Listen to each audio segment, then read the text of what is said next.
As someone who learns all day long, take my word for it. School district budgets are confusing.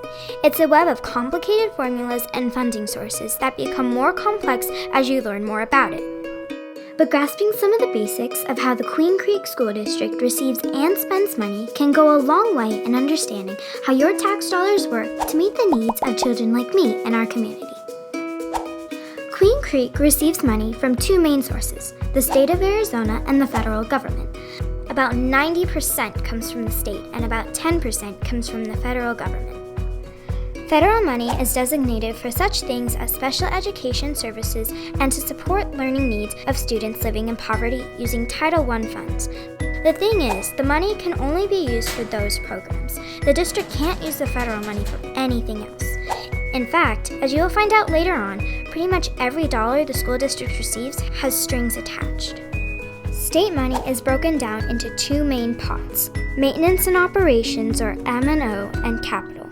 Queen Creek receives and spends approximately 91% of its funds in the M&O pot and 9% for capital.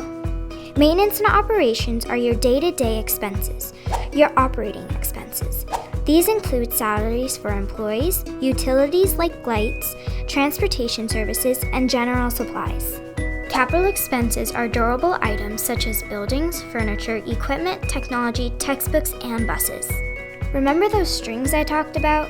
Well, Arizona laws required the capital money only be used for capital purchases, and M&O money only be used for M&O. So we can't go buy one less bus to fund a teacher, and we can't cut a teacher's salary to buy a computer.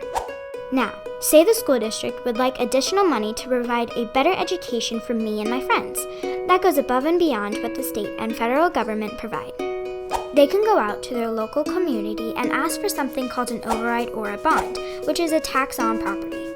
Overrides and bonds are very different things and are not interchangeable. There is no such thing as an override bond or a bond override.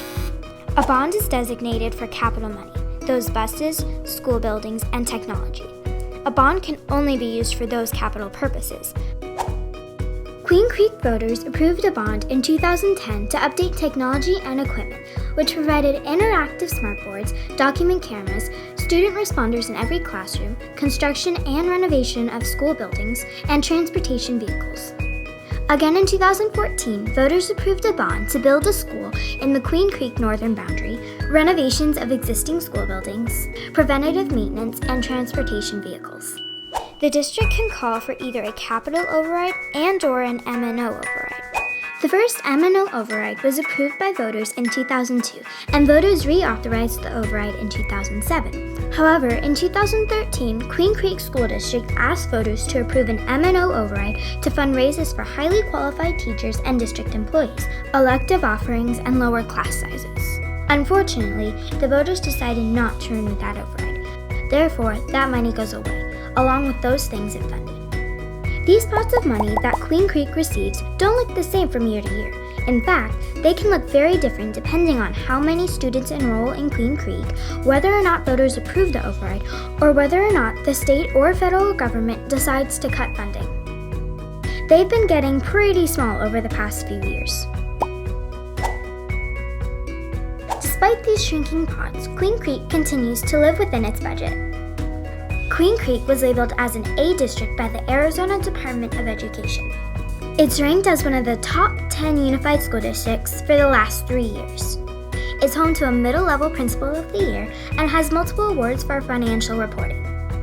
And most importantly, students are graduating career or college ready. But the more money that gets taken away from the students, the harder it gets to maintain quality programs and services. So, do you understand the school district budget any better now? If you're like me, the answer is both yes and no, and that's okay. It's difficult. To find out more information and dig deeper into the complexities of our school district funding, visit www.qcusd.org or call us directly. We're here to help. It's your money, and we want you to understand how we use it to best meet the needs of all students.